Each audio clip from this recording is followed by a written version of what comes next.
After the death of Prophet Moses, the Israelites again turned to denial and began following wicked paths.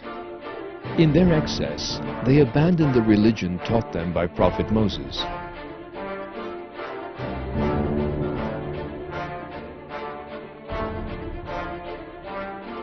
But a period full of suffering then began for them. They suffered many difficulties, and cruel tyrants ruled over them. They suffered terrible oppression.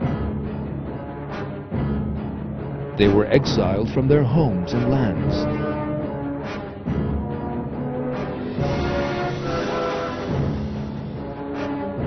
They realized from this that neither the deities they took for themselves, nor their goods, nor their ancestors had the power to save them.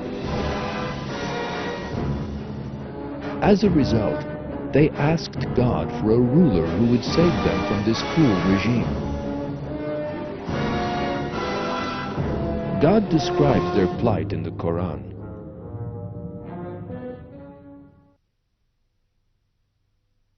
What do you think about the council of the tribe of Israel after Moses' time, when they said to one of their prophets, "Give us a king, and we will fight in the way of God"? He said, "Is it not possible that if fighting were prescribed for you, you would not fight?" They said, "How could we not fight in the way of God when we have been driven from our homes and children?" But then when fighting was prescribed for them, they turned their backs, except for a few of them. God knows the wrongdoers.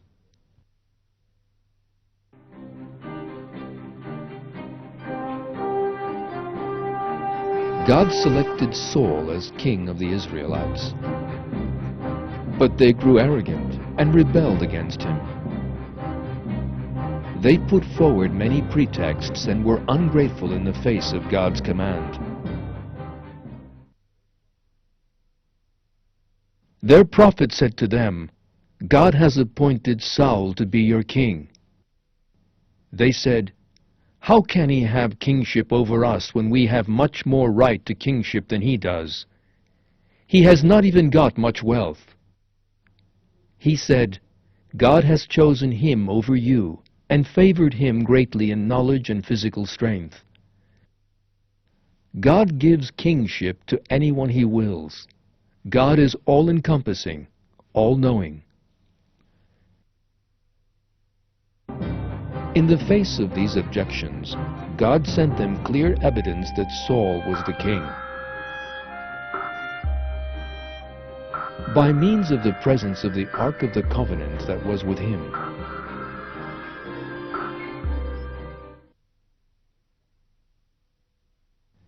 Their prophet said to them, "The sign of his kingship is that the ark will come to you, containing serenity from your Lord, and certain relics left by the families of Moses and Aaron.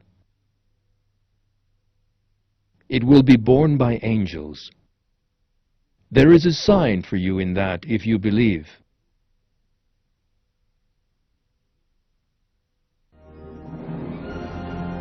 This ark, or chest, was the Ark of the Covenant with its sacred contents, and its being in the possession of Saul was a sign of his kingship.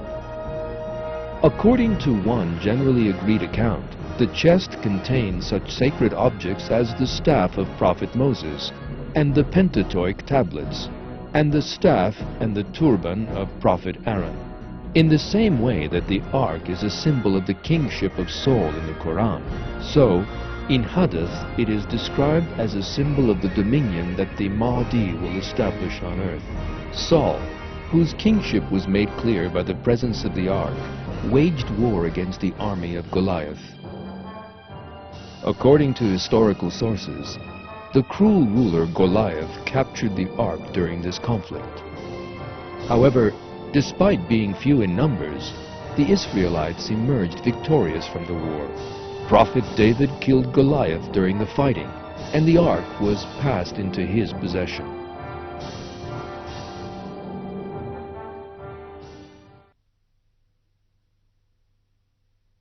and with God's permission they routed them. David killed Goliath, and God gave him kingship and wisdom, and taught him whatever he willed. If it were not for God's driving some people back by means of others, the earth would have been corrupted.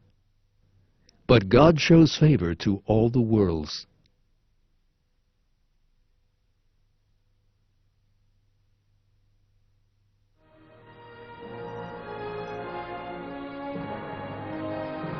Prophet David was both a king and a prophet endowed with knowledge by God.